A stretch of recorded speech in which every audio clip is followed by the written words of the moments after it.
prestei jornalismo, entrei para cursar com benefício de 50% de bolsa. Nessa época eu já trabalhava com carteira registrada. Meu primeiro emprego foi como recepcionista, ganhando R$628 em São Caetano. Eu cheguei no Brasil em 2014, era Copa no Brasil. Imagina. E a gente tinha que fechar o resultado mensal da empresa e todo mundo indo embora pro jogo e a gente ali, ó, tentando fechar, porque a linha não batia, a gente tentava fechar, todo mundo indo embora e a gente lá. A Natália é uma pessoa durona. A Natália é uma pessoa que se coloca, uma pessoa firme, uma pessoa que tem o poder pulso, de pulso. É uma pessoa que sabe o que tá falando. Ela só sabe o que tá falando quando ela, né?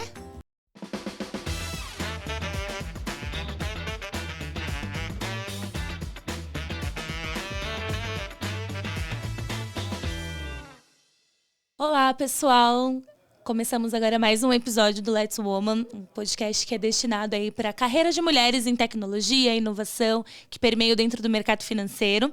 Hoje a gente está com uma convidada muito especial, então fiquem conectados. Além do nosso canal aqui, a gente tem outros podcasts dentro da Let's Media, então consumam os conteúdos da Let's Open, da Let's Crypto, do SOS Bacen. São conteúdos riquíssimos com pessoas incríveis que a gente tem feito e toda semana tem episódios novos. Vou ler aqui, peguei a minha cola para não errar, porque o currículo é extenso. Então eu vou apresentá-la. Ela é formada em jornalismo e comunicação, com MBA em Relações Internacionais pela FGV, passou por um programa de capacitação executiva pelo INSPER.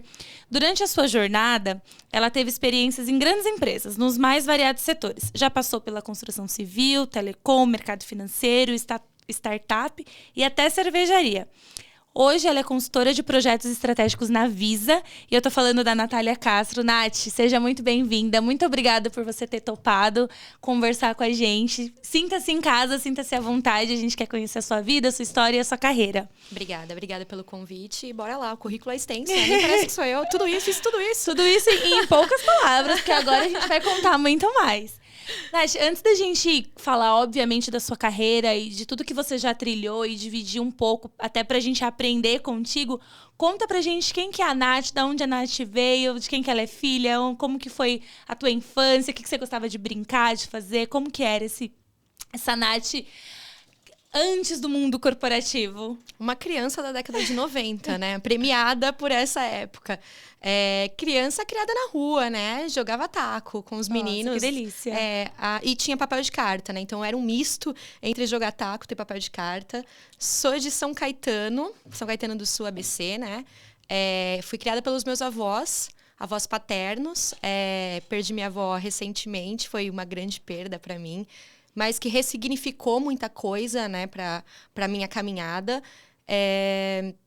E dali para frente, sempre uma criança muito curiosa, com muitos sonhos. Ainda tem minha coleção de papel de carta. Sério? Que legal! Nossa, isso é raridade, gente, né? Eu vi que agora voltou, né? Voltou. As pessoas falando no Instagram, eu falei, olha, tem um mercado de dinheiro dentro da minha casa e não tô sabendo explorar. Não, é verdade. Olha aí, mais uma forma de monetizar, né? É isso. E essa criança sempre, assim, com muitos sonhos, muita vontade de conhecer mundo. Acho que mundo sempre foi uma coisa muito grande para essa Natália, mas uma criança muito sapeca, né? No colégio, sempre estudei em escola pública. É importante falar, pessoal, escola pública existe, tem qualidade desde que você se dedique. Eu acho que professor é uma profissão tão digna, né? E que as pessoas precisam dar valor, né? Sim. Que hoje é muito raro. Então, se fui uma criança de escola pública, e sempre muito dedicada, apesar de muito peralta, muito dedicada. E você tinha algum sonho, assim, quando criança? Quando eu crescer, eu quero ser modelo, eu quero ser médica, quero ser o quê?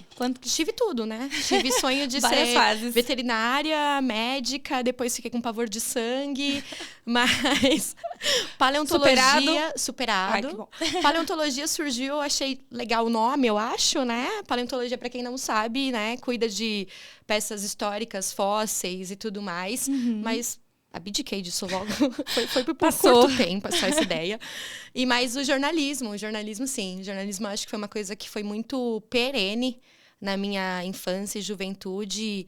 E nesse desejo de ser, eu acho que o jornalismo foi algo que sempre esteve na minha mente, de alguma forma. E realizei. E foi aquilo que você buscou, né? Como que foi esse processo, assim, Você prestou vestibular, foi tranquilo, não? Você... E depois que você entra, como que era? Era o que você esperava fazer, uma faculdade muito diferente do colégio? Como que era esse momento? Como que foi, né, na verdade? Eu fui pra Uni, né? Fui pra Uni, fui beneficiada por isso, por ser estudante de escola pública, então atender os requisitos, né?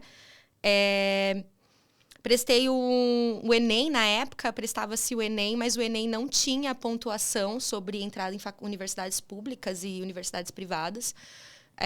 Logo do Enem, eu prestei jornalismo, entrei para cursar com benefício de 50% de bolsa.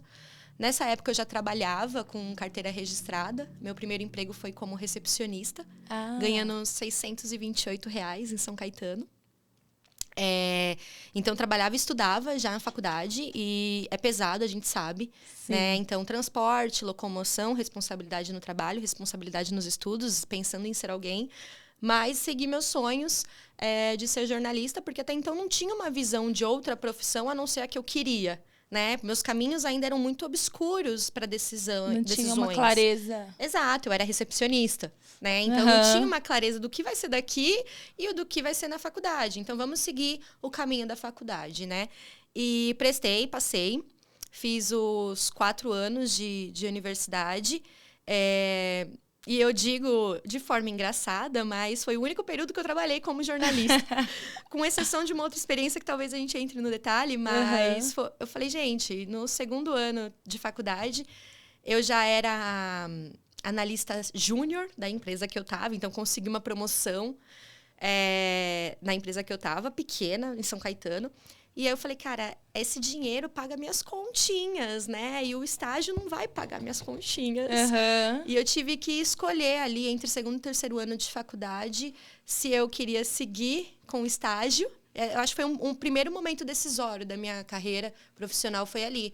Porque eu tive que decidir se eu queria continuar trabalhando onde eu estava e ganhando um pouco mais para pagar minhas contas, ou se não, se eu queria estagiar em jornalismo e praticamente ganhar só o vale coxinha, né, que a gente fala. Apenas, né? Apenas.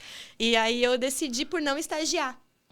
Porém, lá a gente teve diversas experiências de estúdio, de apresentação, de carga horária de estágios comprovados, né? A gente tem uma série de coisas dentro da universidade que proporciona essa experiência. Eu falei, galera, naquela época ainda não existia rede social, não existia nada que influenciasse minha carreira de jornalista em outros meios, a não ser televisivos ou radialistas, que é um nicho muito pequeno de se entrar, muito difícil, né? E que ícones eram Fátima Bernardes e William Bonner no Jornal Nacional. E eu falei, olha, não posso morrer pobre, né? Preciso continuar. E aí foi quando eu deixei aí concluindo o jornalismo como mais um sonho do que, de fato, uma realização profissional, uma carreira. Entendi, uma carreira, né? E aí você foi procurando outras coisas ao longo. Certo, a gente vai chegar nesses momentos.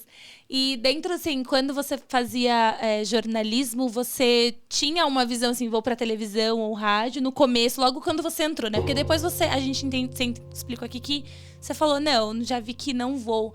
Mas bem no comecinho, quando você falou, vou fazer jornalismo porque eu quero, e aí você tinha esse vislumbre de algum lugar específico? Tinha, óbvio. Meus amigos sabem que eu sou tímida. E quando eu falo que eu sou tímida para as pessoas falam, mentira. Sério? Porque não aparenta, porque eu acho que a timidez são pontos que te colocam de desconforto. E eu nunca tive desconforto perante um microfone, perante uma apresentação de trabalho da faculdade, da escola. Então, a Natália, que apresenta, sempre foi muito desenvolta. E aí, eu gostava muito da parte na faculdade de estar atrás da bancada, de falar. Não me coloca atrás do roteiro, não quero ficar sem aparecer. Era um pouco disso porque eu gostava. E não uma questão de exibicionismo, mas de desenvoltura, de não ter nervosismo. Enquanto ninguém queria ir, eu falava, eu falo. Então, eu tinha essa facilidade, né? Que no mundo corporativo me ajuda em outros aspectos que a gente chega lá. Exatamente, era esse gancho que eu queria fazer, né? O quanto essa habilidade de comunicação te ajudou na tua trajetória, né? Então, como que você foi permeando e aí, ao longo, a gente vai puxando esses momentos do jornalismo pra gente conversar aqui. Mas você teve um trabalho com jornalismo, né? Você ainda assim arriscou. Você foi editora-chefe, é isso mesmo? Fui de uma revista na Austrália. Olha só, não, vamos contar esse pedaço. Você morava lá, não? Morei lá, morei. Antes de eu concluir a faculdade, 2013. Eu fui para a Austrália fazer um intercâmbio. Uhum. Então, eu meio que tranquei a faculdade. Tranquei não, minto. Tô voltando no tempo, gente, muito tempo, calma. Eu tinha matérias a concluir para pegar meu diploma. Uhum. E eu entreguei meu TCC. O TCC era um livro. Passei no TCC, gente. Concluí a faculdade. Só que tinha umas matérias ali que ficaram, né? Acontece. Exato. E aí eu falei, deixa eu ir para a Austrália. E quando eu voltar, eu resolvo o meu diploma. E aí eu vendi meu carrinho na época, pedi demissão do emprego, eles me deram a demissão. Juntei todo o meu dinheirinho, minha mãe mandava meu seguro-desemprego do Brasil para lá, para me ajudar a se manter. Lá eu trabalhava limpando uma garagem de 400 motoristas de ônibus.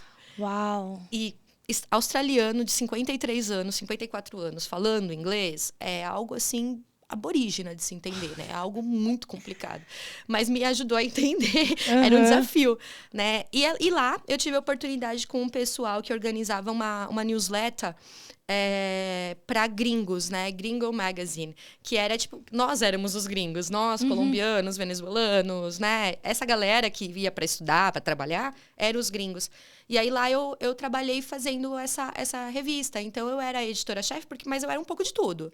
Eu era quem buscava pauta, eu era quem buscava repórter, eu era quem buscava foto, eu era quem buscava revisitar o conteúdo, revisão, roteiro. Então acabou que a revista, por um tempo, ela ficou na minha mão, uns 4 meses. E foi interessante, ia fazer matéria também. Que legal. E tinha que escrever em inglês essa revista. Então juntou o útil ao agradável, você já precisava praticar, você estava estudando. E aí, de graça, óbvio, né? Sim.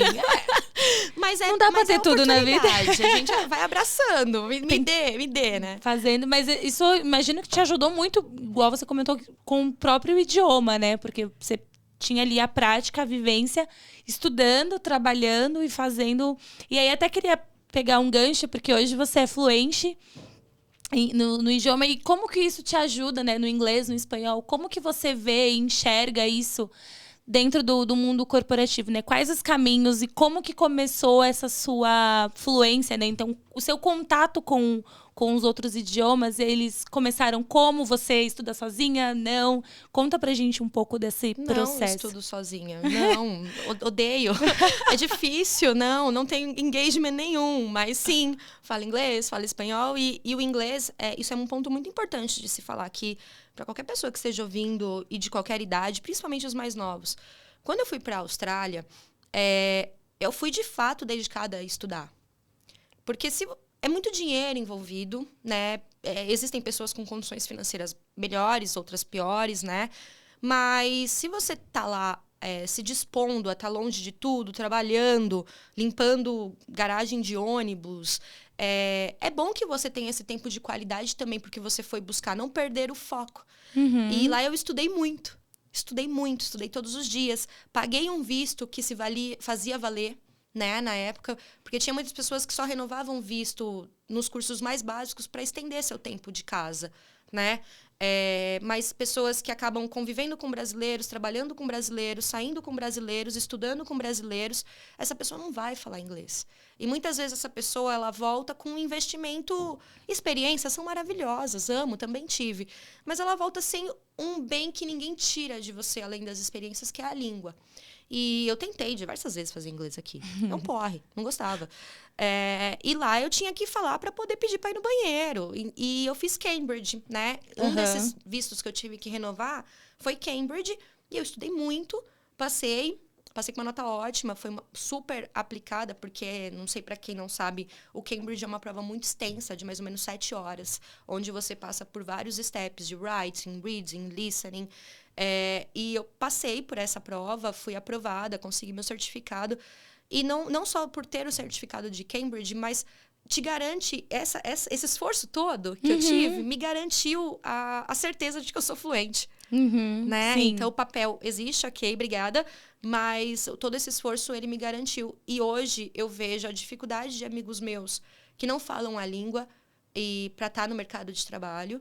E a facilidade que eu tive de oportunidades por questão de falar a língua. Então, é fundamental que se as pessoas que ouvem esse podcast tiverem a oportunidade de aprender a língua de uma forma eficaz, como um intercâmbio, que aproveite. Porque no fundo e no futuro você vê que isso faz uma diferença gigantesca. E no mercado de tecnologia, você não tem como não usar, né? Eu não sou prodígio, eu não ia aprender sozinha. E no mercado de tecnologia, you must have it. Não tem como, não né? Não tem como. E aí, quanto tempo que você ficou lá no teu intercâmbio e como que foi esse processo assim, agora eu vou voltar para o Brasil e vou fazer, o que eu vou fazer quando eu voltar? Você veio já direcionada? Quais foram os próximos passos pós-intercâmbio? Eu fiquei lá mais ou menos 1 ano e 1 mês, 1 ano e 2 meses. Quando eu voltei disposta a procurar emprego. Eu não tinha emprego, não. Eu não tinha emprego. Tinha nada em vista. LinkedIn não era, né? Então. Cara, isso foi em 2014. Quase 10 anos atrás. As coisas mudaram muito. A gente fala, 2014, 10 anos. Mudaram tanto em 10 anos. Parece que a gente vive em outro mundo quando a gente lembra, né? Era LinkedIn Just It. Era LinkedIn puramente. Né? Isso é um network. Mas eu com 24, 25 anos não tinha um network, não tinha uma carreira, né? E aí eu comecei a aplicar loucamente para vagas. E aí é importante dizer que via LinkedIn sempre, mas é importante dizer que antes de eu ir para a Austrália, eu passei por algumas outras experiências sempre em finanças. Depois de eu ser recepcionista, fui ser analista. Aí fui ser analista, falavam, tem uma vaga em contabilidade, vai lá, vou. Aí vai ter uma vaga em tesouraria, vai lá, vou. Empresas pequenas te dão essa possibilidade de ir trabalhando em várias coisas, fazendo de tudo um pouco. Então, eu tinha muito esse know-how de finanças. Finanças, ponto. Aí, volta pra Natália, chegando aqui no Brasil novamente. Fazendo minhas DPs, nas famosas DPs. Voltou lá na faculdade. No dia que minha mãe buscou no aeroporto, ela me deixou na porta da sala de aula da faculdade. No dia, voltando 34 horas, 36 horas de voo, ela me deixou, eu tava meio que aérea. Onde eu tô, quem eu sou, o que eu tô fazendo aqui. As pessoas perguntavam, onde você tava hoje? Eu falei, não voo, atravessando o planeta. E passando cheguei. O oceano, assim, tá um pouco longe e daqui. Cheguei agora, tô aqui, 7h20. Mas, voltando, eu comecei a aplicar para várias vagas de finanças. Finanças, né? Que era o meu know-how até então. O jornalismo já tinha abdicado, né? Foi a experiência curta, valeu. E aí, uma empresa me contratou, a Tenda. E essa história é muito engraçada. Não tinha até então o must-have do inglês, assim. E a Tenda é uma empresa muito grande, para quem não sabe, é uma das pioneiras e maiores no Brasil de financiamento de Minha Casa Minha Vida habitacional. E me contrataram para trabalhar como analista de planejamento financeiro. Olha só, que fácil. Que para mim era finanças, né? Finanças, tesouraria, contabilidade, finanças, planejamento financeiro. E numa das perguntas da entrevista era se eu sabia fazer Excel, se eu sabia trabalhar com Excel. Eu disse que sim. Eu não sabia.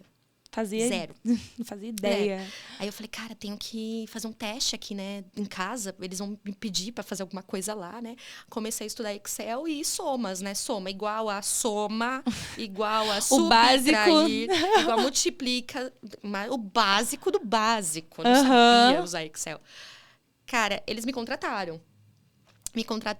E eu tive uma pessoa que foi, assim, fundamental para mim, porque ele sabia que eu não sabia. Que foi meu coordenador, o Peno, Carlos Peno, ouça esse podcast. E ele sabia que eu não sabia. E ele não desistiu, ele segurou na minha mão. E ele falou, cara, a gente vai conseguir. E eu aprendi a fazer, assim, fórmulas de, cara, 57 linhas de Excel, IC, soma C, PROC V, PROC não sei o quê, que agora eu nem lembro mais. Os primeiros passos na programação, vamos colocar, né? Porque eu fazia códigos gigantescos. É um código gigante. Mas aí eu tive... E aí, o que aconteceu? Eu fui ali trabalhando muito naquilo e eu fui entender o que é uma... Fui fazer PDD, né? Provisão de devedores duvidosos. Fui entender o que é uma DRE, demonstrativo, fui entender ROI, né? Então, eu fui entendendo mais do que é o resultado de uma companhia. E aí foi me dando mais noção de estratégia. O planejamento financeiro veio para mim como um pontapé inicial do que é a estratégia de uma empresa, como ela se compõe, como ela fica em pé, o que dá dinheiro, o que é uma linha de prejuízo, o que é uma linha de lucro, o que é lucro depois ou antes de impostos, que é o EBITDA. Então, isso foi uma escola para mim, assim, fundamental. Mas sempre com o importante frisar que foi uma pessoa que não desistiu. Não. Foi um líder que acreditou em você e falou, não, vamos... Pegou na mão e eu lembro do jogo de Copa, porque eu cheguei no Brasil em 2014, era Copa no Brasil. Imagina. E a gente tinha que fechar o resultado mensal da empresa e todo mundo indo embora pro jogo e a gente ali, ó, tentando fechar, porque a linha não batia, a gente tentava fechar, todo mundo indo embora e a gente lá, e ele lá comigo. É muito importante a gente ter essas pessoas com a gente nessa caminhada. E essas pessoas nos inspiram a ser para os que estão chegando, né? Então, deixa eu ajudar também, deixa eu fazer pelo coleguinha aquilo que ou fizeram ou eu gostaria que tivesse sido feito, né? Porque nem todo mundo tem a oportunidade e a sorte de ter uma pessoa igual você teve esse exemplo, né? Mas para quem não teve, seja essa pessoa para poder... E tem humildade. Eu acho que humildade é para você ser essa pessoa de ceder seu conhecimento para alguém, você tem que ser humilde. Para você ser essa pessoa de obter o conhecimento de alguém, você também tem que ser humilde. Humilde a ponto de ceder. Ceder seu ego, seu orgulho, seu conhecimento para dizer, cara, eu não sei tudo e tem alguém disposto a me ensinar. Ou eu sei mais um pouco que você e não estou acima de você, quero compartilhar com você. Então, isso é muito importante você ter essa humildade na sua carreira, na sua trajetória, porque é assim que as oportunidades aparecem, que as pessoas certas aparecem. Senão, não, vai ser muito mais doloroso. Vai ser com dor, né? Não que não seja, mas vai ser mais. Nem tudo são flores, não é? E aí, quando você estava lá na tenda, você vislumbrava carreira, crescimento? Ou chegou num ponto que você olhava e falava, acho que aqui ainda não é, eu quero outros desafios? Eu sempre fui muito ambiciosa. E revi esses parâmetros recentemente. A gente chega lá. Mas eu sempre fui muito ambiciosa de ocupar o topo de uma cadeia, de ser líder, de estar em C-level, de... uma mulher de sucesso, sabe? Eu sempre fui muito ambiciosa de ser uma mulher de sucesso.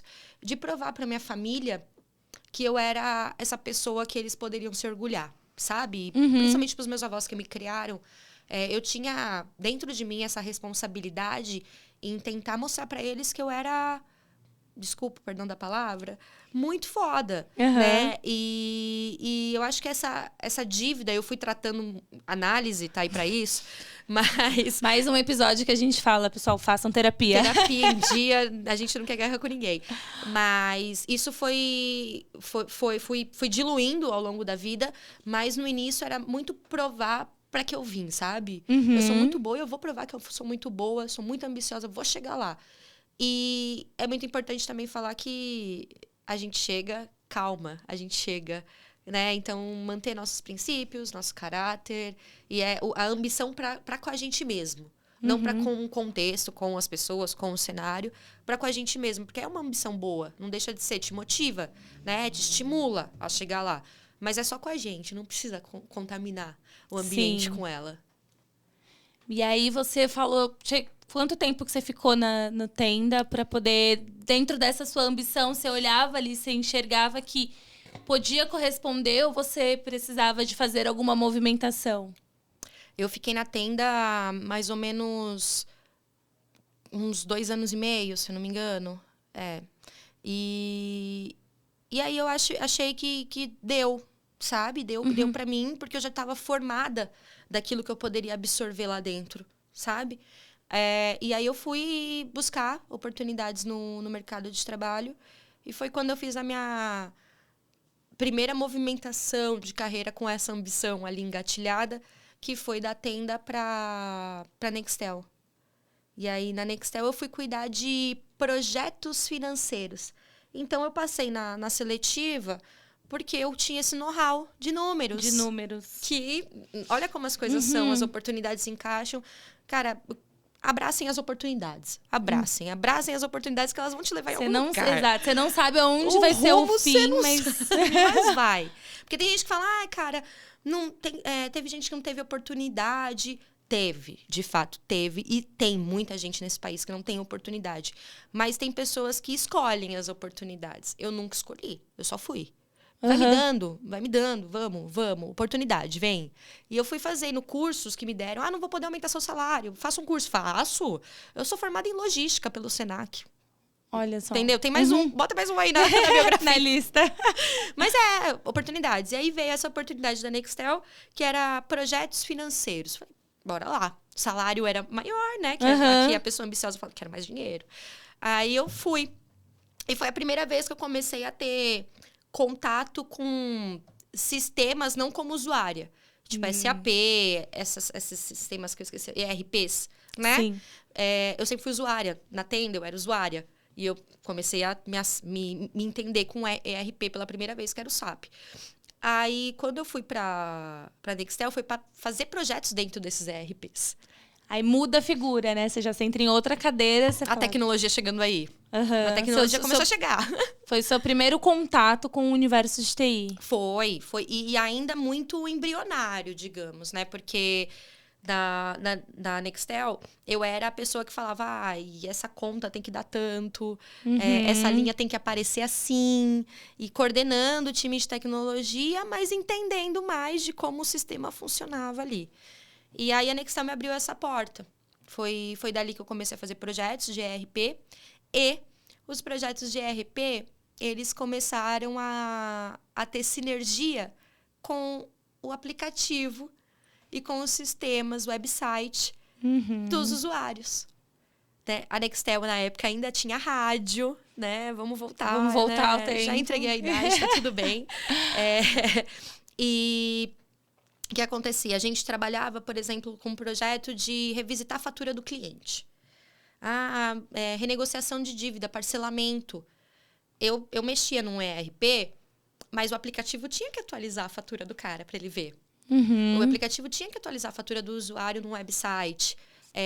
E aí eu comecei a ter interface com a galera que era cool, né? Porque naquela época, tecnologia, inovação, ágil, né? A gente estava começando a falar de ágil, né? Eu vinha de Nextel PMBOK, né? Que para quem é de tecnologia conhece. Sim, a Bíblia. A Bíblia de projetos. Eu vim de PMBOK. E aí, de PMBOK, a gente começou a falar de ágil com a galera cool. Porque tinha a galera que cuidava dos canais. Uma galera... A gente ficava brincando. Eles tinham grama artificial. Era a la Google. A la Silício. E aí, a gente falava, aquela galera é legal. Galera diferente. Se vestia diferente. Podia ir de bermuda trabalhar. E a gente falava, por que eles são assim? A gente não. Quem são eles, né? E aí, mas eu comecei a permear. Porque eu não podia fazer nada sem avisar eles que eu tava fazendo. E aí, surgiu uma oportunidade lá. Para cuidar da jornada de financial, né? Então, sempre tudo ligado a financial. Sempre tudo ligado a financial. E aí, o que é financial, né? Finanças, né? Foi quando eu fui tocar como PO. Então, eu saí de PM, né? De PMBOK para PO, Product Owner. Na Nextel para cuidar da jornada de financial. Então, eu cuidava de website e de aplicativo. Aplicativo menos, porque na época tinha poucos usuários, a gente ainda estava meio embrionário nessa fase. Mas o website, a jornada de pagamento do cliente toda era minha. E também URA. URA, para quem não sabe, URA é atendimento telefônico, né? Sim. Eletrônico. E aí, ali foi quando eu entrei, de fato, pro mundo de produtos. Fui entender o que era um roadmap, fui entender o que era uma sprint, fui entender o que era Kanban, fui entender o que era Scrum, fui entender o que era Post-it. E rolou uma paixão por essa área? Rolou encantamento. Eu gosto do que eu faço, assim. Rolou uma paixão. É algo que, cara, é o que eu gosto de fazer, sabe? Post-it é mais legal que Excel, aquela que depende. Eu uso Excel. Eu amo Excel, porque Excel é mágico. Excel, não tem como viver sem ele, por mais que você atue em áreas diferentes. E na realidade, a gente não sabe mais fazer conta, né? Por isso que eu uso o Excel. Porque eu não sei mais fazer conta. Põe tudo lá que ele faz, ele faz. Isso. Aí você sabe escrever uma fórmula que você aprendeu, que vai fazer essa conta pra você. Exatamente. Hoje a IA generativa, ela vem pra facilitar esse processo também, né? Então, você não faz mais... A conta que você fazia, você pergunta, você fala, quanto que faz? O resultado é esse. Ótimo, muito obrigada. Eu tenho um pouquinho de medo disso, mas vamos ver o que vamos ver o que vai acontecer, né? Legal. E aí, depois que você tava nessa vivência de produtos e respirando o universo ágil, você, de fato, vai para um mercado financeiro, né? E aí você entra no Itaú. Como que foi essa transição do mercado de telecom para o mercado financeiro? Mesmo você já atuando com finanças, imagino que tenha sido diferente, né? Apesar de serem grandes corporações, mas como que foi essa mudança, essa transição de segmento? Eu acho que o principal é o que é a máquina banco. Eu acho que a máquina banco... Falando de tecnologia, assim, eu não vou te falar que, nossa, teve um marco histórico na minha vida, nem nada. Mas falando de máquina, de magnitude, de números, de hierarquias, de sistema, de quantidade de funcionários, de compliance, de regras, de uma série de coisas que a gente... só entende quando entra, sabe? É muito grande. É muito grande. Então, a Nextel era uma empresa grande? Era. Tinha 2.000 funcionários na época. Mas eu fui trabalhar numa empresa de 200.000 funcionários. Né? E ainda mais na Conceição, né? Que, para quem não sabe, a Conceição é o hub do Itaú, que são compostos de 5 prédios. Um prédio que atravessa a avenida, obras de arte. Parece um shopping, né? Então, a magnitude, e não só internamente, mas externamente, principalmente. Externamente, principalmente, ficou ótimo. Mas como as pessoas veem, como as pessoas... A sua família, o seu vizinho... Como que a marca está imputada na mente das pessoas. Das pessoas. Porque, já pulando para a parte de sair do Itaú, minha família falou, mas você vai sair do Itaú? Uma empresa tão boa, por favor. Até hoje, a minha família não entende por que eu saí do Bradesco. Eu trabalhei no Bradesco mais de 10 anos e eu vivi esse momento de deslumbre, porque eu fui trabalhar na Cidade de Deus, então é Sabe muito uma bem cidade, o que eu tô dizendo. Literalmente. E quando eu decidi sair, as pessoas... Você enlouqueceu. Por quê? Mas é uma empresa, né? Porque a gente vem dos pais de uma geração em que você tinha que ficar numa empresa a vida toda e se aposentar nessa empresa. Mudar de emprego não era muito bem visto. Não era assim, mas você vai sair de uma empresa tão boa que te paga, que paga certinho para outra. Mas e aí, como é que vai ser? Então, até hoje também ninguém me entende muito, mas eu acho isso que você falou é muito legal, porque a minha família é igual à sua, né? Vem de um histórico de consolidação de carreira por estar muito tempo no mesmo lugar. E o mercado também, tá? Eu sou geminiana, eu sou mutante por natureza, mas que fique bem claro aqui que eu já fiz muitos movimentos, currículo extenso, mas é legal que a gente saia de uma empresa e vá para outra com ciclos encerrados. Não se deixa nada pela metade. Sim. E isso era uma pergunta que era muito feita para mim no passado. Por que você está saindo? Mas por que você ficou tanto tempo? Mas por que você está saindo para essa empresa? Mas tô vendo aqui que você já passou por essa e essa. Mas por que você está saindo de novo? Tinha uma conotação em alguns momentos de entrevistas, N empresas, enfim... Ou que até pessoas já de dentro da própria empresa onde eu já estava me perguntavam, mas caraca, você já passou por isso, isso e isso? Eu falava, já. Mas por quê? Com uma visão um pouco distorcida, uma visão um pouco negativa. A forma que a pessoa fala, você já vê que a conotação é negativa. E era isso, exatamente essa resposta que eu dava.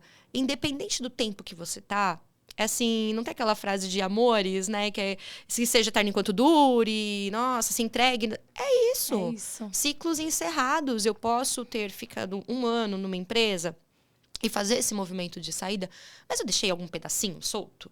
Eu deixei de entregar alguma coisa? Eu deixei algum projeto pela metade? Eu não concordo, Natália, fazer algum movimento que eu deixe algo pela metade, né? Então, eu acho que entrar no Itaú foi de um movimento de saída disso também, de conclusão para um próximo passo de melhorar o meu currículo. Sim. Pô, uma empresa muito massa, me quer, né? Quer que eu trabalhe lá. Foi através do Itaú que eu consegui a certificação do INSPER, porque foi um programa meio que de trainee com a gente. Então, eu tive uma série de cursos e um deles foi de capacitação executiva pelo INSPER. O Itaú é muito bom nisso, né? E aí, logo depois eu saí. E só até te interrompendo, mas essas movimentações, elas te enriquecem muito mais do que, às vezes, horas e horas de um curso, de uma especialização, porque você vive, você tem um outro olhar do mercado, igual você comentou. Eu usava o sistema como usuária, e agora eu passei a usar, né, fazendo os projetos dele. Então, muda e ali você já tem uma visão de usuária também, porque você não esquece aquilo que você viveu. Então, você continua. É importante a gente colocar esse ponto, mas as pessoas que até, de certa forma, julgam, elas também vêm de um histórico, assim, carreira de sucesso é igual muito tempo num lugar. Por muitos anos, isso ficou estabelecido no mercado e headhunters e várias pessoas falavam assim, você ficou 8 anos na empresa A, que legal, tipo, tinha uau. E aí você... Agora não, e agora você... O mercado entendeu que precisa ter essa oxigenação, que você vivenciar não significa mudar de mês em mês de trabalho, mas você ter... Não façam isso, gente. Você ter um ciclo legal, um ciclo proveitoso, seja ele de 1 ano, de 3, né? Independe. Mas você ter essa movimentação te faz crescer, né? Te leva para outro lugar, te leva para outro patamar como profissional. E você aprende na prática muita coisa que só isso você vai vivenciar. E quebra muito paradigma. Eu acho que essa geração que chega com muitas coisas boas e muitas coisas ruins. Não sei se a gente vai entrar no tema, mas uma dessas é a mutação de trabalho, a chance de poder escolher sem medo da sua escolha. Porque antigamente a gente ponderava muito isso. Será que eu devo sair? Como que eu vou ser visto?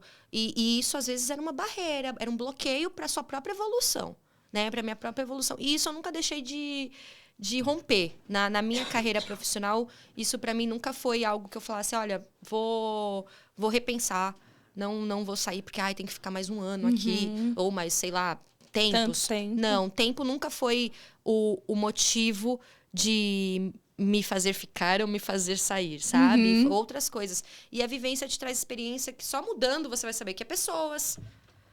Cara, aqui todo mundo é tão legal. Não que isso exista, tá? Mas que a gente tá falando do mundo corporativo. Mas, nossa, aqui é todo mundo tão legal. Nossa, as pessoas só me ajudam. Gente muito legal, gente muito feliz, tal. Tá, e você precisa experimentar o lado mal também. Se você não encontrar uma situação adversa e passar por ela, você nunca vai estar preparado para ela. E é só arriscando. Mas arriscando com sabedoria. Tem que estruturar, né? Você se organizar, o autoconhecimento te promove isso. Então, quando você se conhece, sabe que você pode mais, que você... Cara, eu quero um outro desafio, eu quero agora conhecer, eu quero aprender mais sobre isso, eu vou procurar uma empresa assim, assim, assado, e vou tentar fazer uma movimentação. Isso te faz crescer. E no Itaú você foi para a parte de transformação digital, certo? Isso. Como que foi? Porque na Claro, você começou a viver esse universo do ágil. Na Nextel, que foi comprada pela Claro. Na Nextel, você já estava vivendo ali como PO e experimentando ágil com uma quantidade de pessoas. Como que foi ver o ágil numa empresa de proporções do Itaú? Como que era o dia a dia, a quantidade de pessoas, de projetos? Eu acho que a gente fala de grandes empresas, a gente fala de processos também, né?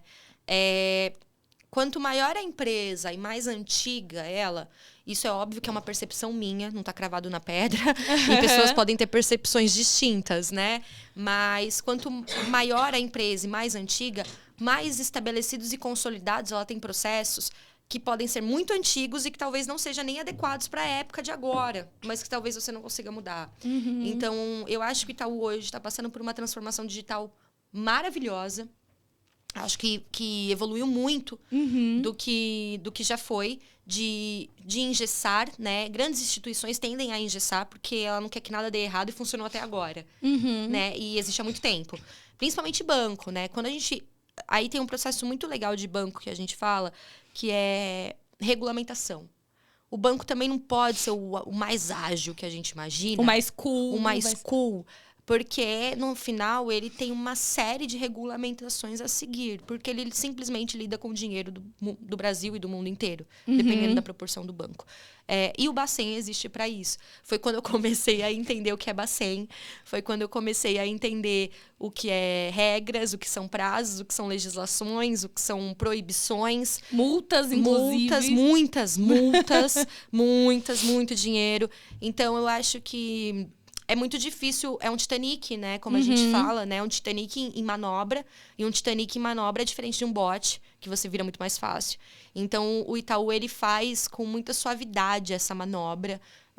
Tende a colocar cada vez mais pessoas com visões disruptivas, inovação na veia, para trabalhar isso dentro deles, mas também com muita cautela. Então, eu acho que é uma máquina muito séria no que faz em relação a isso, assim, conseguir compreender, ponderar essas duas balanças, essa balança, né, com dois pesos, porque tem que ter esse movimento de inovação, senão não acompanha o mercado, mas também não pode deixar de cumprir com tudo que existe dentro da máquina banco. Um dos desafios aqui que você foi falando e me veio à mente de regulação o banco ele sempre teve que seguir, por ele se enquadrar como banco, uma série de normas. E aí, de uns anos para cá, surgiram outros players no mercado, oferecendo serviços financeiros que os bancos já oferecem, mas que eles não são enquadrados na mesma regulação.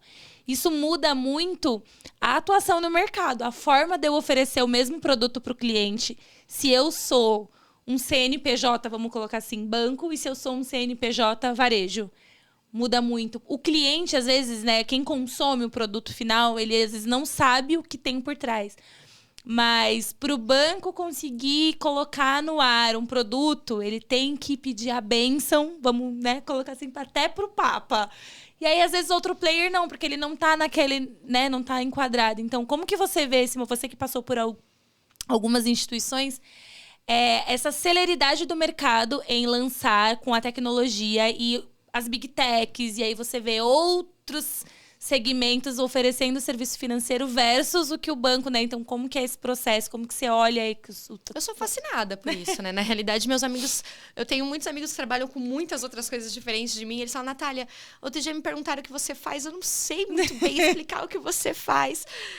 Eu falei pra eles, eu vou mandar esse podcast pra vocês, que aí vocês vão entender. Manda pros amigos, fala, ela faz isso, ó. Mas essa parte pra mim é muito legal, porque a gente chama de IP, né? Instituições de pagamento, que são as fintechs, que não são bancos. E aí, tem uma terceira pessoa aqui, que é o Bacen, que também teve que se adequar. Porque é o banco, o Bacen e as IPs que chegam aqui. IP, gente... instituição de pagamento PicPay, né? Mercado Pago, PagBank. O próprio Nubank, ele era entrou, uma IP. Ele era uma IP, ele ganhou a popularidade sendo uma IP. Uma né? IP. O que acontece? São 3 elementos, né? Onde o banco, onde o Bacen só olhava para instituições de pagamento, instituições financeiras, são IFs, que é bancos grandes. Sim. E privados e não privados. Ele teve que se adequar também. Porque para ele foi como se essas IPs, essas fintechs, viessem pegando uma brecha na lei, pegando carona no bonde. Mas essas IPs também impulsionaram um mercado de bancos, de IFs, muito grande, que, por exemplo, não existia e eles não tinham essa visão. O que eu quero dizer? O Pix, por exemplo. Uma IP, para funcionar como um banco hoje, ela precisa de um Bank as a Service. Que o Bank as a Service nada mais é do que antigamente, por exemplo, o Banco Votorantim, eram bancos de PJ, né? E esses bancos, eles têm estrutura para trabalhar como banco e agora eles fornecem essa estrutura para uma IP, porque uma IP não tem dinheiro para criar essa estrutura. É uma estrutura gigantesca. Para quem não sabe, uma estrutura de processamento, uma estrutura de criação de conta, de interoperabilidade, são estruturas muito caras. que só IPs que se tornam IFs e que vão vivendo com um ROI aí bastante positivo, conseguem ainda conseguir começar a construir isso dentro de casa. Mas essas IPs vieram para auxiliar, impulsionar alguns bancos que até então não tinha tanta receita, agora devem ter muita, porque eles subsidiam operações de IPs. Mas o Bacen também teve que vir e falar, opa, peraí, vamos arrumar a casa aqui. Que vocês são? Vocês não são banco? Vocês querem fazer tudo? E o Bacen também foi aprendendo na marra a fazer isso, porque ele precisava criar uma lei. Porque uma coisa que é séria no Brasil, dentre algumas outras, é o Bacen. Sim. Né? Ele é muito bem regulado, muito bem estruturado. Tem várias associações subsidiadas por ele que geram discussões positivas, BECs e tudo mais. E o Bacen, ele teve que entender também o que era inovação. Então, entrou todo mundo no barco da inovação. Querendo ou não querendo, entrou todo mundo no barco da inovação. Uhum. Então, isso é muito legal. Você vê o mercado se adequando, o mercado, de certa forma, se ajudando, porque não é um mercado que ajuda entre players, porque você está falando de dinheiro.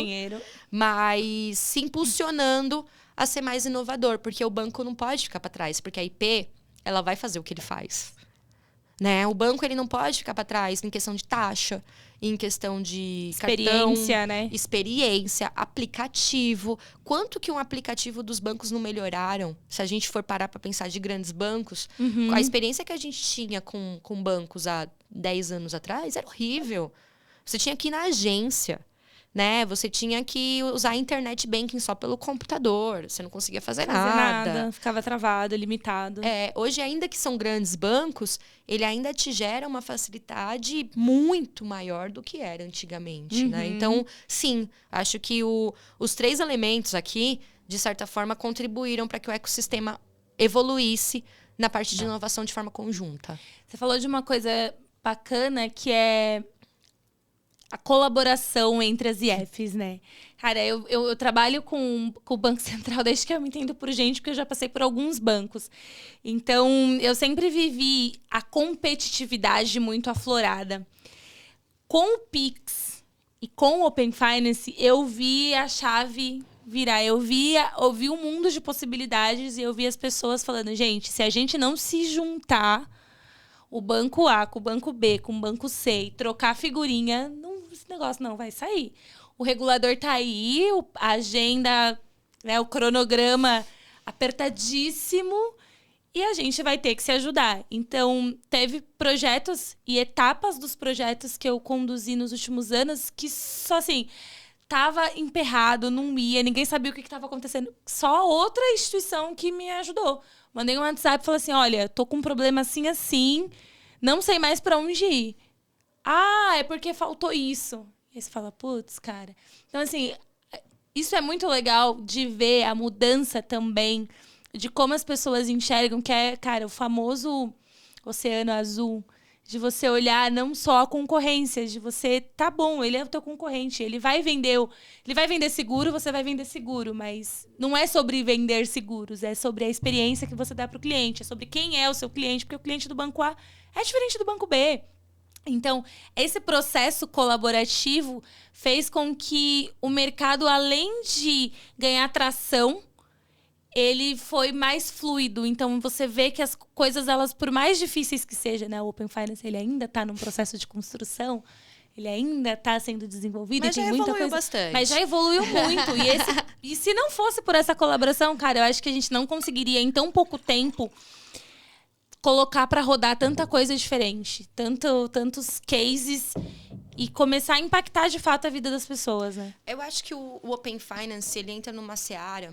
Eu acho que ele não evoluiu ao ponto do que a gente talvez gostaria que evoluísse, porque ele entra numa seara muito delicada e que os órgãos reguladores do Brasil também têm uma série de cuidados, porque é uma questão até global, que é a LGPD. Sim. O Open Finance, ele fala de dados.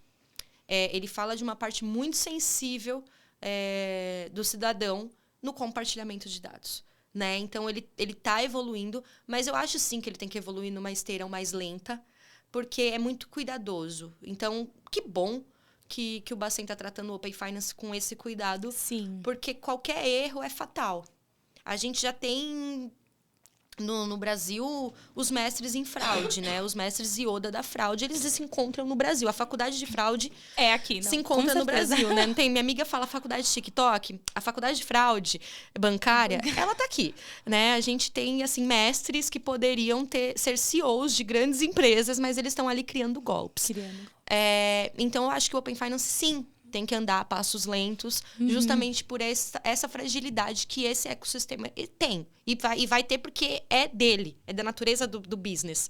Agora, o Pix, eu posso falar de perto que a gente construiu, né? O Pix foi na Super Digital, pelo Santander, que ali eu já era head, já tinha um time comigo, né? Algumas squads, e uma das squads era de Pix e com um PO, assim, que eu tenho um carinho gigante, que é um menino excelente, Wesley. Tá trilhando uma jornada linda, especialista em Pix. O Pix, a gente foi a toque de caixa. A gente teve, sim, que se ajudar muito. E foi muito disruptivo para o mercado. E aí eu conto algumas coisas para os meus amigos e eles acham engraçado, são curiosidades, né? Então, o Bacen também não sabia como fazer. Então, quando se criou o Pix, a princípio, não existia limite, gente. Não existia limite. Por quê? Porque não se pensou que as pessoas iam roubar pessoas. Sabe aquele limite, aquela coisinha que você vê no seu aplicativo de mudar e de aumentar? Aquilo foi muito difícil de desenvolver. Imagina, aí você tem que ter uma barrinha que você mexe e que vai mudar o seu limite de saque imediatamente. E depois, aí mudou. Aí depois o banco falou, não, peraí, tá meio errado. Pra noite a gente vai ter que diminuir isso. Porque pra noite roubam muito. Uau. Tá acontecendo um monte de sequestro. Vai lá, Bacen, volta a outra regra. E era da noite pro dia. E era da noite pro fazer, dia, né? Então a gente tinha que fazer. Sabia que o Pix tem que cair em 7 segundos na sua conta, se não tá errado? Então, gente, fica olhando. Se não cair em 7 segundos, tá com problema no banco.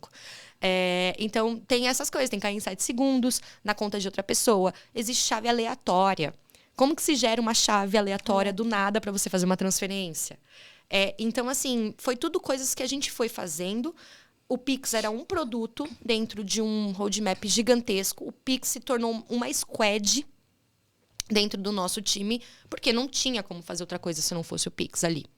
Porque o Bacen tinha o seu roadmap no achismo e a gente tinha que atender baseado em quê? Nada. Só tinha. Você tem que cair em 7 segundos. Como você vai fazer? Sorry. Por isso que os bancos se tornaram amiguinhos neste momento, porque ninguém sabia como fazer. Foi todo mundo falando, cara, vamos se ajudar. E eu tô imaginando aqui, né? Essa época agora, entrando em setembro, a gente já tá falando de planejamento estratégico do próximo ano, né? Então já tá fechando orçamento, já tá fazendo todo esse processo.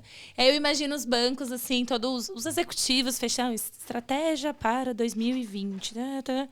Aí o Bacen vem e fala, pessoal, então, vai ter um negócio aí chamado pagamento instantâneo, a gente vai pôr o X para ficar bonito, aí ficou o Pix, né? E aí tem esse nome, porque quem não sabe a sigla se chama pagamento instantâneo. E é isso, vocês têm que fazer.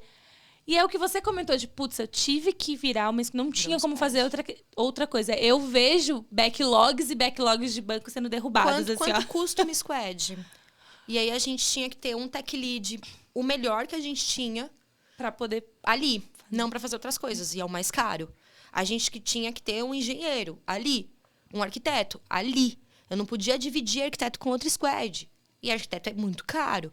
Então, o Pix se tornou um bicho muito grande que andava sozinho, que a gente tinha mais que cumprir regras. E são coisas básicas a nível front e a nível back. Porque é obrigatoriedade o Pix estar na home do seu aplicativo. Não é à toa que ele está lá. É obrigatoriedade ele ter aquele símbolo. Não é à toa que ele tem aquele símbolo. É obrigatoriedade ele ter aquela barrinha. É obrigatoriedade toda a interoperabilidade que ele tem por trás. São 7 segundos na conta de outra pessoa. Imagina quando o Pix se criou, ele não teve homologação. Ele teve homologação de operabilidade. Ele não teve homologação, vamos testar as nossas... Vamos testar e testar. Bacen vai fazer um Family Friends. Não existiu Bacen Pega Beta Testers. Não existiu. Bacen poderia ter eleito, né? Uma galera tipo, olha, vamos fazer um Beta Testers aqui? Não, Bacen não sabe o que é Family Friends, mas fica a dica. Pro próximo produto, para ninguém sofrer. Então, quando o Pix saiu, era muito frágil, por mais que era muito seguro, era muito frágil. Frágil em que sentido? Usurpação de identidade. é uma coisa muito complicada no Brasil, porque existem mestres da fraude que conseguem fazer isso. Usurpação de identidade, para quem não sabe, é quando você entra na conta de alguém, invade a conta de alguém e pega aquela conta, usurpar. E daí o grande aumento de roubo de celular, né? Porque ficou pelo celular, você entra na conta... Aí você faz uma teia de aranha, né? Porque quando sai o Pix, são 7 segundos na conta. Essa pessoa usurpa a identidade de uma outra pessoa, transfere imediatamente dinheiro para uma terceira, que transfere imediatamente dinheiro para uma quarta, que transfere imediatamente dinheiro para uma quinta. Você perde a rastreabilidade. Por isso que vieram outras features, contestação, devolução. Justamente por isso. Então, são análises que existem por trás. Não é nenhuma mágica, gente. Não existe mágica na tecnologia. A contestação são chamados que são enviados mensageria de um banco para o outro, o Itaú informando o Bradesco via mensageria. Os bancos se falam pelo Pix. A devolução é o Itaú mandando uma mensageria para o Bradesco pedindo uma devolução. E o Bradesco informando se ele consegue devolver ou não, porque essa pessoa pode não ter crédito. E aí? Então, é um sistema muito complicado, complexo e regulado. Extremamente regulado. Né? Algo nunca tinha feito antes, né? Porque antes, para você, uma TED, um DOC para cair, levava quanto tempo? Não, dava para você pegar na mão, dava para você ir lá na agência. Falar, moço, deixa eu ver esse dinheiro, se caiu, se não caiu, dá para devolver. Lá, atualizando a tela, assim. Eu já trabalhei em agência e olha, o dinheiro ainda não... mas não tá aí, olha, eu dá já tempo tô com de devolver, comprovante do depósito. Testar. Aí vinha lá a pessoa com comprovante do depósito. Não, mas ele ainda não tá aqui na conta, né? Então, hoje, não é isso, não tem mais esse problema. É muito rápido. É muito rápido. Então, por isso que os bancos tiveram que se unir. Porque, de fato, os bancos entraram numa teia de transferência interminável. Que a qualquer momento, os fraudadores estão testando. Existem grupos de fraudadores testando 24 horas a vulnerabilidade de sistemas. 24 horas.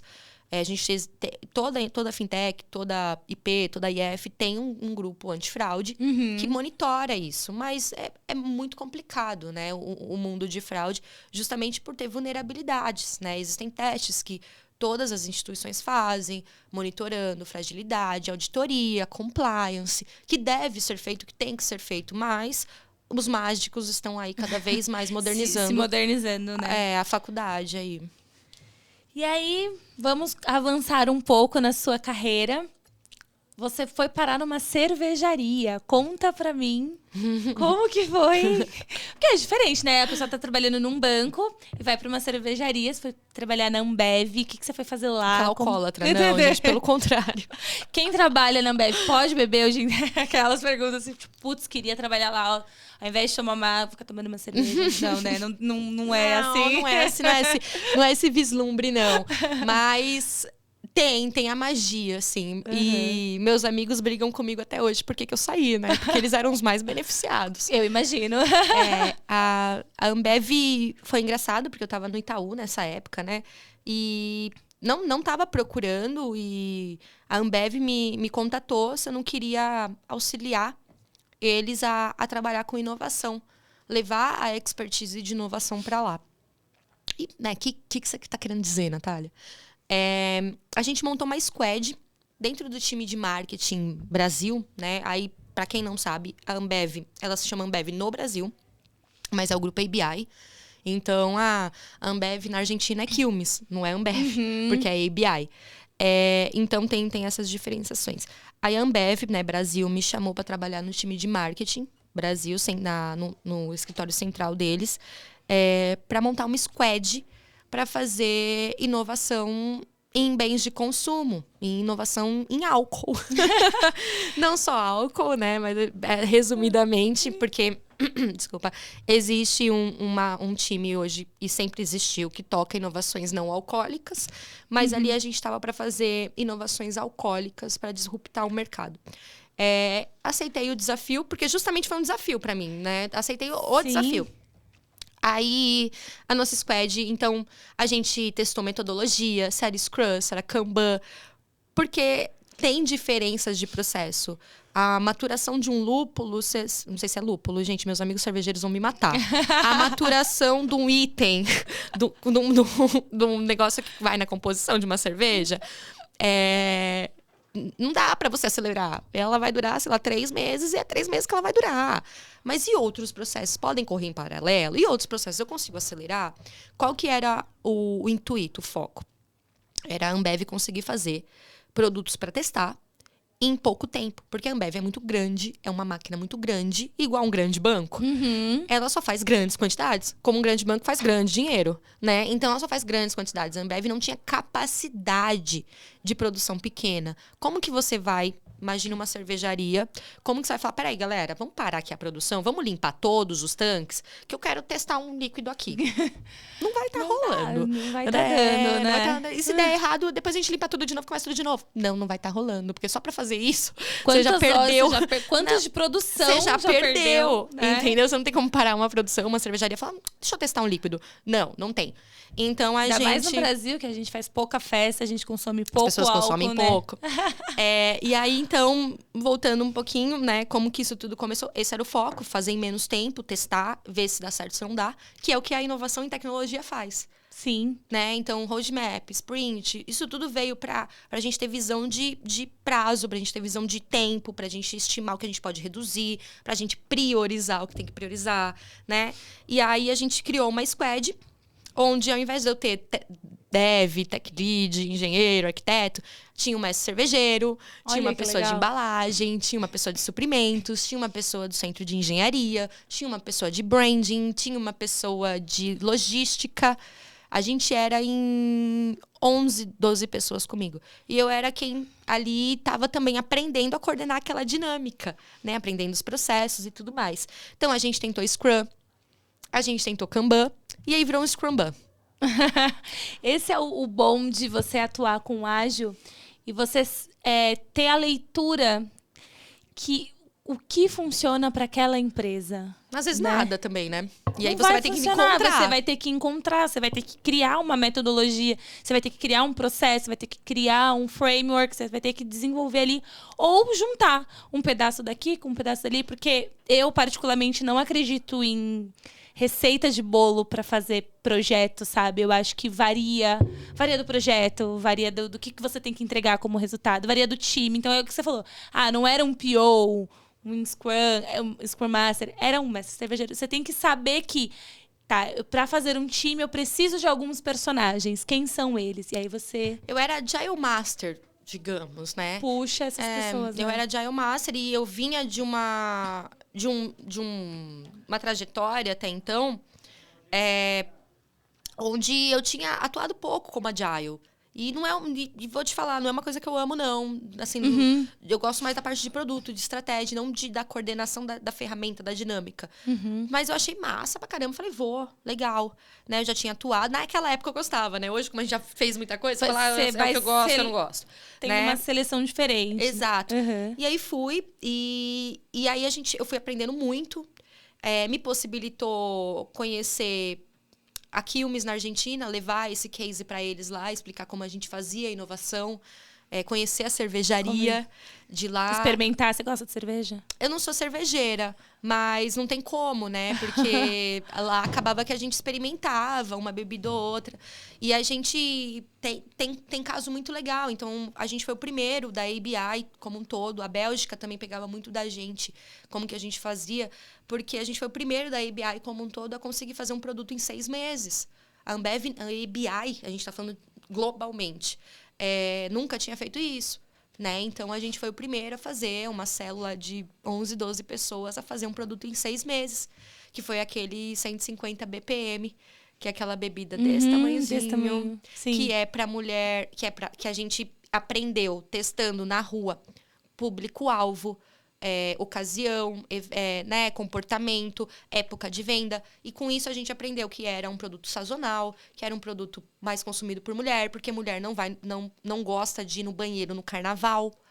E cerveja dá vontade de fazer xixi. Nossa, é um inferno. Exato. E aí o intuito das pessoas no carnaval é ficar o quê? Crazy. E aquele negócio tinha mais álcool do que... Tem, né? Mais álcool do que uma garrafa de vinho. As pessoas podem ler, até 7.9, 7.8. E a gente também passava pelo processo de aroma com o mestre cervejeiro. Então, tinha muitas degustações, sim, porque a gente tinha que testar o aroma. Então, a gente vai aprendendo infusão, o que misturava com o quê, que compõe o sabor, a Stella também foi um case muito legal. A Stella sem glúten, que todo mundo fala, saiu de lá. E isso é muito legal. Como o Bacen tem para bancos, a Anvisa tem para outras coisas. E até então, para a Anvisa, era ou é ou não é. Tem glúten ou não tem glúten para celíacos. E é impossível, em qualquer processo de alimentício, você tirar o glúten de algo que tem, 100%. Vai ter vestígios, muito pouco, mas vai ter, muito pouco. Só que para a Anvisa era 0 ou não. Ou tem, quanto tiver, 0,00001, ou não tem e é 0. Só que 0 mesmo é algo que não tem por sua natureza. Tipo arroz. Arroz não tem glúten, não tem. E ele nunca vai ter, e é 0 por sua natureza do produto, do alimento. Já a cerveja, no processo, ela vai ter, hoje, considerado 0, porque não atinge, fique claro, gente, não tô aqui expondo nada, fique claro, não atinge de forma alguma qualquer pessoa celíaca, porque a margem de vestígios é ínfima, é muito inferior a 1%, é 0,0000001. Tanto que foi aprovado, né? Que aí, quando a gente lançou a primeira vez, era low gluten. O primeiro rótulo dela era low gluten. E a Anvisa só permitiu por causa disso. Então, todo o branding dela era low gluten. E ela foi lançada onde? No Rio de Janeiro, no verão. Porque as mulheres cariocas gostam de tomar cerveja. Sim. É um lugar mais quente, mais propício. Só que as mulheres cariocas têm um culto ao corpo muito maior. Porque tem a exposição, né? Porque tem a vibe praia, enfim. E aí, foi lançada lá e foi um super sucesso. E aí, a gente continuou em paralelo falando, Anvisa, cara, isso aqui não afeta qualquer pessoa que possa ter alergia a glúten. Seja a pessoa com um caso muito grave, seja uma pessoa com um caso nada grave, mas não afeta. Aí a Anvisa entendeu que existe a possibilidade de se tornar 0 glúten, algo que tem vestígios ínfimos daquilo. E aí foi quando ela saiu do branding low para 0 glúten, no glúten. Nossa, que demais, hein? É bem legal. Que experiência, que legal. Acho que essa eu nunca provei, vou colocar. Eu gosto de cerveja, particularmente. A Stella sem glúten, ela tem um rótulo um pouquinho diferente e tal. Acho que essa eu nunca provei, vou provar. Interessante. Eu não sei se agora tem as duas, acabou ficando uma só, não me recordo, porque também no tempo que eu saí e tal, e também não bebo cerveja.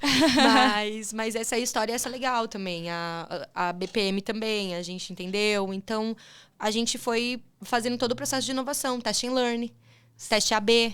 Então, a gente... E fazer em pouca escala. Como que eu vou fazer um negócio em poucos... Imagina, como que eu vou fazer um negócio sem glúten dentro de uma cervejaria da Ambev? A probabilidade, né? Sim. Então, não dava para saber. E aí, foi quando a gente conseguiu toda essa parte de encontrar parceiros que pudessem fazer pequenos testes pra gente, NDA, porque era inovação pura. Né? Então, cara, como que eu vou contratar alguém para fazer com a gente uma inovação da Ambev que não saiu no mercado, que pode disruptar o mundo do álcool aqui, e esse cara não pode contar pra ninguém. Não pode contar pra ninguém, né? E quem lida com inovação, lida com o NDA diariamente. Não tem como. Eu lembro que uma vez eu participei de um projeto, também tinha NDA assinado, e assim, a gente tinha que dar nome fantasia para um tudo. A Squad chamava, sabe, era tudo muito aleatório, nomes nada a ver com nada. A gente tinha que ir. E era muito louco, porque a gente fazia reunião e a nossa família não podia saber. Então, assim, eu não podia contar pro meu marido, eu não podia contar pra quem quer que fosse, assim, o que eu tava trabalhando, o que era. Então, eu fazia uma reunião e as pessoas passavam, que moravam comigo, e aí peguei uma época de pandemia. Mas o que é isso? Tipo, por que você tá trabalhando agora? Por que você tá falando essas coisas? Não posso contar. Não posso contar. É projeto secreto. O que você tá fazendo? O que você faz? Aí, nesse momento, você encontra a pessoa, você conhece. O que você faz lá onde você trabalha? Eu cuido de projeto. Que legal. Projeto do quê? Aí você fica assim, então, eu vou te contar outros projetos. O que eu tô falando agora é muito louco. Assim. Inovação é sempre sigilo, né? Porque você tá achando, né? A gente não tá na sabe. Corrida, na maratona, mas a gente né? tá achando que a gente tá à frente do mercado, que a gente vai vir com um negócio diferentão aí sempre. Né? A gente nunca sabe, porque pode vir alguém que te atropela. E é meio que a nossa missão, né? Encontrar algo novo, propor algo novo, fazer algo. Eu brinco que é sempre uma maratona. E hora um tá na frente, hora você tá mais atrás. Aí daqui a pouco você pega aquele gás e vai embora e alguém consegue lançar. E tipo, a Ambev nesse sentido... Vamos testar, vamos ver, lançamos, conseguimos, entramos. E isso acontece em vários segmentos, né? Mas que fique claro, eu não era a cabeça pensante do negócio. Eu era uma peça que auxiliava ali todo o processo. Orquestrava, né? Exato. A cabeça pensante é um conjunto de pessoas, né? E eu confesso que não é o meu forte ser a cabeça pensante da inovação. Meu forte é a parte de como fazer ela dar certo, sabe? Tive uma ideia que, nossa, aquele mercado... Não, eu não sou essa pessoa. Mas se você me der essa ideia, eu faço ela acontecer. Assim, isso aqui a gente vai fazer, a gente quer chegar ali. Aí você vai desenhar a estratégia. Isso. Pra, né, eu não sou aquela cabeça pensante, o prodígio, que vai vir com uma luzinha aqui e falar, nossa... Eureka! Encontrei. Eu não sou essa pessoa, eu encontrei, não tenho essa capacidade. Mas me dá que eu faço o resto, sabe? Eu sou essa pessoa mais da estratégia do fazer acontecer. Legal.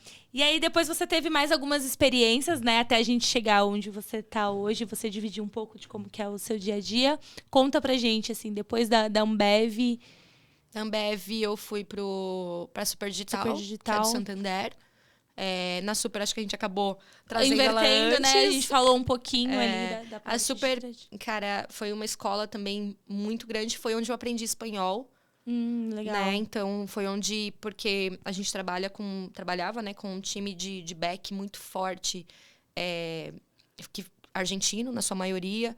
Pessoas que trabalhavam com a gente no próprio escritório. Uruguaios, argentinos. E acabava que eu pedia para quem... E é isso, a oportunidade. Às vezes a gente não enxerga, mas ela tá ali. Eu poderia ter saído do Santander, da Super Digital, sem falar espanhol. Mas eu vi ali uma oportunidade... onde eu tinha mais intimidade com algumas pessoas e quando tava só eu e ela, por exemplo, a Vicky, uma delas, eu falava, Vicky, eu vou falar em espanhol se você quiser falar em português, porque ela queria aprender português, eu queria aprender espanhol. E aí ela me corrigia. E era uma aula. Legal. Era uma aula. Falava, Vicky, vou testar hoje. Hoje é o dia que eu quero testar. Aí eu saía falando em espanhol. Ela falava, não, Nath, assim não é, tal. E ela falava em português também. Ou às vezes ela falava em espanhol e eu ia me corrigindo, ou às vezes a gente só falava em português para eu corrigir ela. Para corrigi-la. Então, foi um pouco de troca. E aí, eu gastei o espanhol, cara. Gastei. Assim, fala, nossa, Natália, fluente nativo? Não. Depende de quantos vinhos eu tiver tomado, sim. Mas é óbvio, né? Porque a gente vira poliglota. Total, quando a gente, total. Nossa, eu tenho várias histórias. Exato. Principalmente quando você tá no lugar ainda. Teve uma vez que eu viajei pra Argentina, eu falei, nossa... Tô aqui hablando. Mas... No segundo dia, eu era praticamente uma argentina. É isso. Então, eu acho que é isso. Às vezes a oportunidade passa e a gente tem que pescar ela, cara. Mesmo que você não queira, mesmo que... Dá um jeito, absorve. O lance é absorver. E aí, ali foi... Pix foi um grande aprendizado. Ali foi onde eu me tornei head, né? Ali foi onde eu acabei tendo... Cada vez eu entrei para ter um time 2, eu tava com 4 times, muita gente. Muita gente para liderar, né? Muitos PMs para liderar. E aí foi onde eu fui tomando corpo nessa visão, assim, de head mesmo. Foi uma escola, tive a Luciana Godoy, Lu Godoy, como country manager minha. E eu reportava direto para ela, a CEO da companhia. E foi um grande aprendizado também ter uma mulher como, isso que eu ia perguntar líder. Pra você, né? Você chegou numa posição de head, liderando várias pessoas. Uma mulher liderando times com tecnologia e inovação. Como que foi essa experiência? Como que é a tua visão em relação a isso dentro do mercado? Aí eu acho que a gente pode trazer um pouco de contexto histórico, porque vale falar, né? Quando eu entrei na tecnologia, que foi o nosso início da conversa, eu tinha 25, 26 anos por aí. Não, 26, 27 anos. Não, menos. Vamos botar 25, 26. Eu era uma menina. Num mundo predominantemente masculino, onde ainda não estava absorvida essa coisa do ágil full, né? Uhum. Não era todo mundo ágil. Era um PM... era PMBOK, muito processual ainda. As companhias ainda não eram tão disruptivas como são hoje, buscar inovação como são hoje. Um ambiente predominantemente masculino, consequentemente machista, não? Há 10 anos atrás, é óbvio. Isso também está em desconstrução, a gente está dando passos aí, mas acho que é uma caminhada longa, que os homens e nós, mulheres, temos que cavar para sempre estar melhorando. E aí, eu tinha que ser muito incisiva na minha fala. Eu tinha que ser muito assertiva, vulgo grossa, né? Porque as pessoas falam, ai, assertiva, tá. Né? Eu tinha que ter essa postura um pouco mais incisiva de falar, do poder de fala, de me colocar, porque eu fui criando caminhos também, e à medida que você vai criando caminhos, você vai também criando contato com pessoas cada vez mais acima na questão hierárquica, levels, né, C-level, board e tudo mais. E eu, uma menina, e lidando com um bando de homens, engenheiros, devs, arquitetos, que eu acho que também está numa transformação do próprio perfil, mas que eu tive que conquistar meu espaço na base da porrada sobre eles. Tipo, me respeita. Me respeita que eu sei o que eu tô falando. E nessa época, isso era visto com bons modos. A Natália é uma pessoa durona. A Natália é uma pessoa que se coloca, uma pessoa firme, uma pessoa que tem o poder pulso, de né? pulso. É uma pessoa que sabe o que tá falando. Ah, ela só sabe o que tá falando quando ela, né, bate no peito ali e fala pra todo mundo ficar quieto que é a hora dela falar, né? E eu fui conquistando esse espaço assim também, na questão de postura. Porque se eu fosse uma menina mais doce, talvez, na época, não coubesse ali. Eu ia sofrer muito. Então, eu tive que me despir um pouco da feminilidade, né, da mulher, né, na questão de se pôr, de posição, de posicionamento, e me tornei mais masculina nesse sentido de ter meu poder de fala ali, meu momento, das pessoas me ouvirem, me respeitarem. Eu tinha que falar com homens muito mais velhos que eu tava certa. E tipo, eles estavam errados. E eles estavam errados. E como que você fala pra um cabeça branca que ele tá errado, né? Uma menina de 25, 26 anos. Então, isso ali na época coube. E isso se tornou uma característica minha, porque eu aprendi a ser assim. Só que com o passar do tempo, você não é mais vista como assertiva, pulso firme, você é vista como arrogante. E muitas vezes, depois, né, dessa conquista, depois que a Natália já conquistou o espaço dela, a Natália teve que voltar pra dentro de si e falar, cara, não é mais legal isso, Natália. Só que já estava tão intrínseco que você não percebe. Né? A terapia vem ajudando, né? Ajuda com isso. Tava tão intrínseco que você não percebe que você é uma pessoa arrogante. Que você tá se portando como arrogante. Por quê? Porque ali você já tem seu espaço consolidado. Você não precisa mais falar com tanta firmeza. As pessoas vão te ouvir. E aí, aquela incisão, né? Aquela postura, né, firme, que no passado era vista com respeito, agora é vista com arrogância. Você fala, caraca, pô, nunca tá bom. Me ajuda, pessoal. Me ajuda a te ajudar, né? Nunca tá bom. E aí, haja terapia, né? Haja conscientização, haja feedbacks, haja, né, do seu time. Como que você vai parar para prestar atenção na sua fala, nas suas atitudes, nos seus gestos, para que você não seja arrogante com o seu time? Porque você não é. Mas você precisou ser em algum momento, né? Então, é isso que é importante a gente dizer também, né? Que uma mulher colocada num ambiente extremamente machista teve que se portar de um modo arrogante para que seja ouvida. Né? Para ouvir da sua razão. E da sua sabedoria, do seu conhecimento.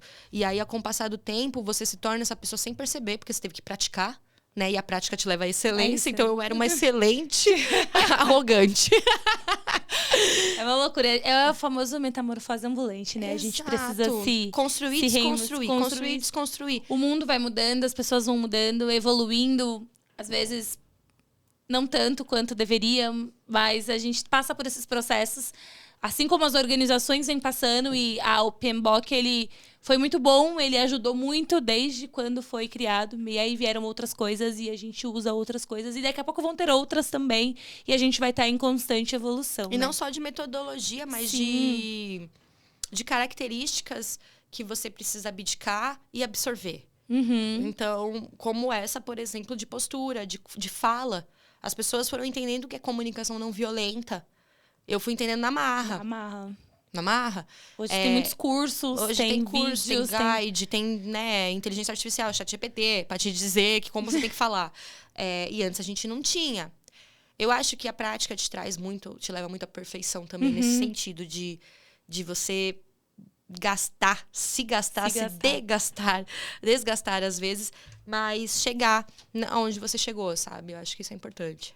E aí, vamos para onde você está hoje, né, como consultora na Visa.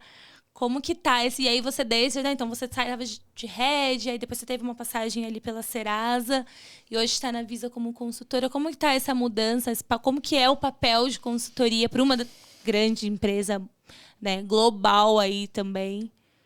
Eu acho que foi uma decisão muito pensada e amadurecida para fazer essa mudança.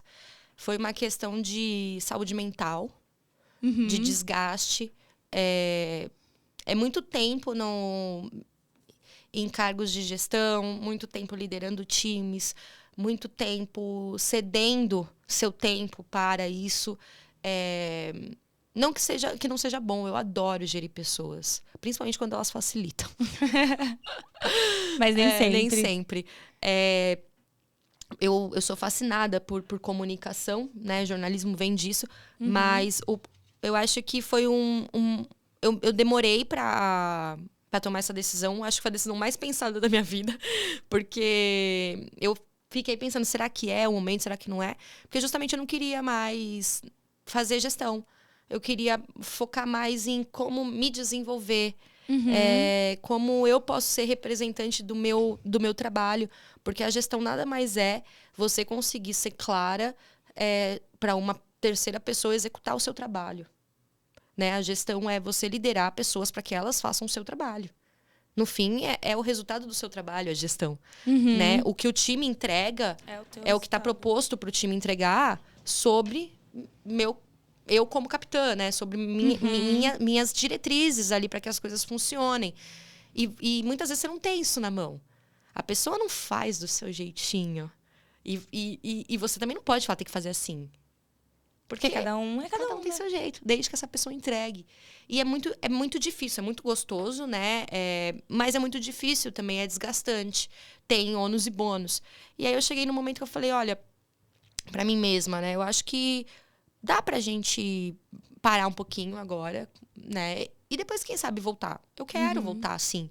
Mas hoje eu pensei e falei, poxa, eu acho que eu quero olhar pro meu trabalho, eu fazendo, eu entrego. Sabe? Deixa aqui comigo.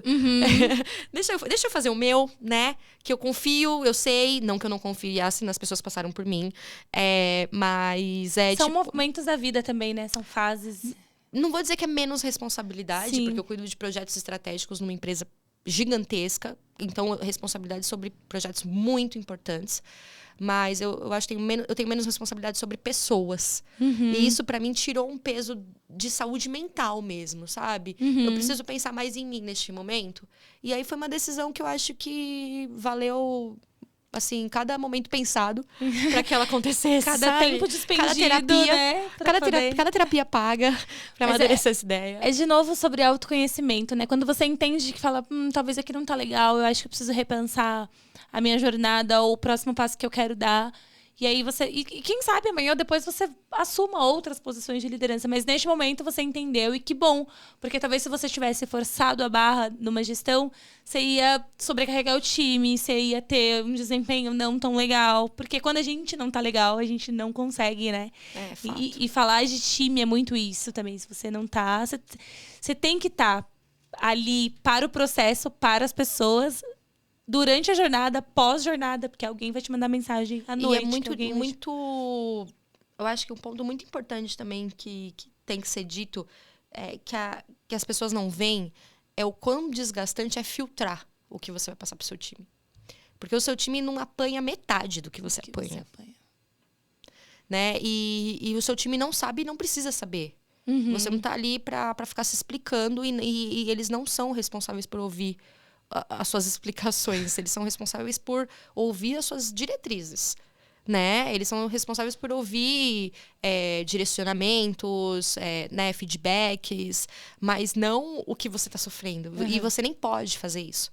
Então, existe muita coisa que o seu time não sabe. Então, que eu acho que é um papel do gestor. O gestor que passa, que não filtra... Eu não consigo achar que é um bom gestor, porque eu acho que o papel do gestor é justamente... Cara, não é porque você apanhou que seu time vai apanhar. sabe? Então, quantas eu não levei porque meu time não levasse? Né? É um escudo, né? Você passa a ser um escudo ali. E muitas vezes ator. E muitas vezes ator, né? Porque, Sim. pô, você saiu de uma reunião onde você foi espancado, aí você vai pra uma reunião com o seu time sorrindo. Que bela. E eles nem sabem o que tá acontecendo. E assim, vai chegar. O problema nem pode chegar agora pra eles. Ou nem vai chegar. Então, essa linha, esse filtro que o gestor faz é muito difícil. E desgasta muito. Eu acho que eu precisava dessa pausa pra mim, sabe? Né? Porque eu saí de muitos times, né? Eu tinha muitos times na Super, na Serasa eu tinha muitos times. E não adianta, né? O time técnico é dotted line pra você. Então, acaba que você tem seu time lá de PMs e você tem o seu time de AMs, que às vezes tá com você, mas às vezes não tá, mas às vezes é seu. Mesmo não estando. E aí sempre tem o seu time de dev, que nunca é seu, mas é seu. É tipo os legítimos, os adotados, os amigos. É seu. No fim, você tem 60 pessoas com você, 50 pessoas com você. E, cara, se o seu PM tá ocupado com outro projeto, você vai ter que chamar o tech lead pra conversar. Às vezes você vai pedir pro tech lead te ajudar como PM, porque você tá encontrando uma falha ali. Então, acaba que o tech lead, que não é seu, se torna seu. Né? Então, é uma teia. Liderança cruzada, né? Então... de persuasão. Sim. Então, acaba que você tem muita gente embaixo de você. E esse filtro cabe pra todos. Então, cara, você é uma peneira. E, às vezes, sua peneira tá com uns rombos. que já não fala, tá... Ai, caramba. E você não pode. Eu acho que essa decisão é pro bem-estar que foi, né? No caso, foi pro meu bem-estar. Mas pro bem-estar também das pessoas que eu geria. Eu acho que você tem que gerir com qualidade. Não que eu não estivesse, mas eu achei que ali era o momento da virada pra mim, sabe? Legal. Nath, poxa, olhei no relógio aqui, o nosso tempo, ele está... Sério? Sério. Voou. Passa muito rápido. Não parou, gente, não tá editado isso. Né? Tá diretão, hein? Sem nenhum corte. Mas a gente... É gostoso, né? E dá vontade de ficar mais e de explorar e de falar. Uma pizza, bora. Mas eu quero aqui deixar... O agradecimento, né, meu, em primeiro lugar, pela troca. Foi riquíssimo, eu adorei conversar, adorei conhecer sua história. Seu LinkedIn, seus contatos vão estar na descrição. Quem quiser, gente, contata. Quem quiser saber mais, né? Dicas, enfim, acho que ela é super aberta, então mandem mensagens. Pra gestão só o ano que vem. Não, a Visa não pode ouvir isso. Corta essa parte, né? Corta essa parte. Em nome da Let's Media também, por você ter topado. A gente tá... nesse desafio aí de conversar e de bate-papo. E tem sido uma descoberta e um aprendizado diário. Tem sido muito gostoso. E eu quero deixar aqui os minutos finais para você falar algum livro que você gosta, que você recomenda, alguma música, alguma série, algum filme, coisas que te inspiram. Deixar de dicas pra galera, se você tiver alguma coisa. E se quiser mandar o beijo pra mãe, pro pai, pro cachorro, pros amigos. A gente fala esse momento, né, que todo mundo gosta. Que vai momento aparecer Xuxa. Então aí você pode olhar pra câmera, falar. E, enfim, é isso. Mais uma vez, muito, muito, muito obrigada mesmo pela sua presença, viu? Obrigada. Eu acho que, primeiro de tudo, obrigada. Obrigada pelo convite. Eu falei pra você no início... fora das câmeras, sou bem low profile, né? Quando a pessoa fala tudo que tem ali, né, na biografia, eu falo, caraca, sou eu, né? Pô, podia valorizar, assim, não que eu não valorize, mas em questão de mídia, né? De LinkedIn, pouco posto, pouco interajo, mas eu acho que por todos os lugares que eu passei, eu trago pessoas especiais e pessoas de network, de negócios, mas também amizades, né? Que eu vou passar para eles ouvirem isso. Mas gostei muito de participar, então não tenho o hábito de participar. Mas gostei, o invite foi feito por uma pessoa muito querida, pela Érica.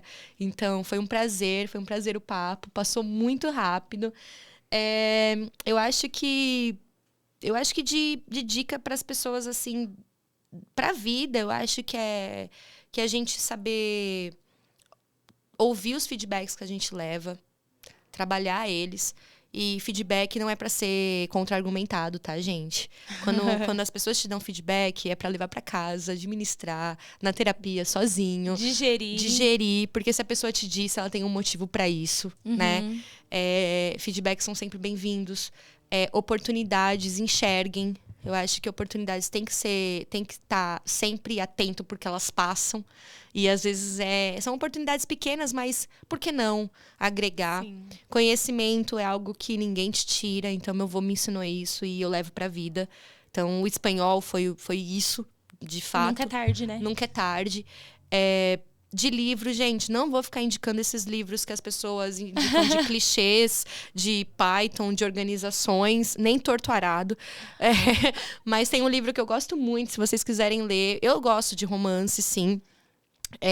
Que chama O Livro do Destino, que é um livro de uma escritora iraniana, que ele foi censurado 2 ou 3 vezes antes de sair para publicação, porque ele fala sobre a guerra Irã-Iraque, e ele fala de um romance dentro dessa guerra. Uau, dentro dessa legal. guerra. E é um livro gigantesco, porém pode ser devorado. Eu acho um livro lindo. De série, eu acho que um episódio de Modern Love, sobre bipolaridade, me pegou muito esses dias, que é um episódio lindo, que é sobre a gente tá bem e tá mal. Não que todos tenham bipolaridade, mas eu acho que todo mundo tem um momento de tá bem e tá mal. Dia bons, dias ruins, né? Exato, e aí as pessoas a gente mesmo acaba não sabendo lidar com isso. Sim. E é isso. Muito bom, muito obrigada mais uma vez. Pessoal, chegamos ao fim aqui de mais um episódio. Para quem ainda não segue a gente nas redes sociais, no Instagram, no YouTube. Se inscreve no canal para receber a notificação de quando vai sair episódios novos, não só do Let's Woman, como eu falei no começo, de todos os outros canais que a gente tem de conteúdo do mercado financeiro, uns mais técnicos, outros nem tanto. A gente sempre busca fazer essa mescla porque nem tudo é sobre trabalho, né? A gente vive, tem uma série de situações que são envolvidas juntos. Se inscrevam. E muito obrigada mais uma vez pela atenção. Fiquem ligados que semana que vem tem mais episódios. E façam terapia. Beijo.